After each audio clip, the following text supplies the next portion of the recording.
नमस्कार दर्शक बंधु, आपण मानक डिवाइन जगन्नाथ चैनल को स्वागत करुछि। बारुणी स्नान हिंदू धर्म एक विशेष पवित्र स्नान भाव परिचित।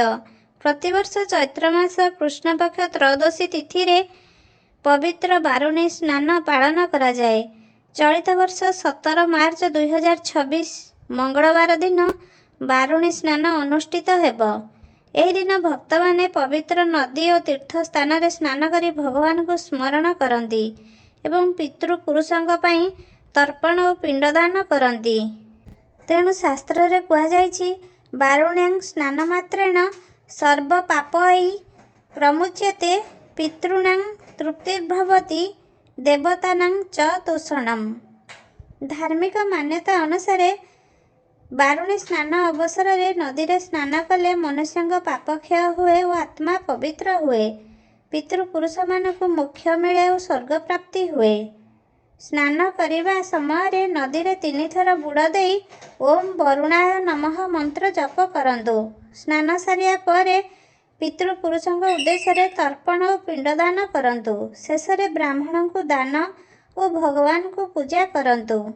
पुराण कथा अनुसार जलर देवता भगवान वरुण यह दिन पृथ्वीर समस्त नदी और जल रे विशेष शक्ति प्रदान करती। कथा अच्छी जे तिथि रे भगवान वरुण देवता और ऋषि मान को आशीर्वाद देथिले जे एही दिन जे केही पवित्र स्नान करिवे से तांकर पापरू मुक्ति पाइबे। सेथिपाई एही दिन भक्त माने पवित्र नदी रे स्नान करती एवं पितृपुरुषों पई तर्पण करती। ओडिशार एही बारुणी स्नान जाजपुर जिलार पुण्यतया बैतरणी नदी कूड़े अवस्थित दशाश्वमेध घाटर अनुष्ठित हुए।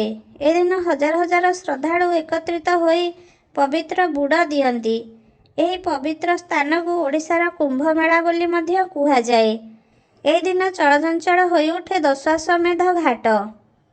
हजार हजार भक्त एठारे बुड़ पकाई पवित्र स्नान करती।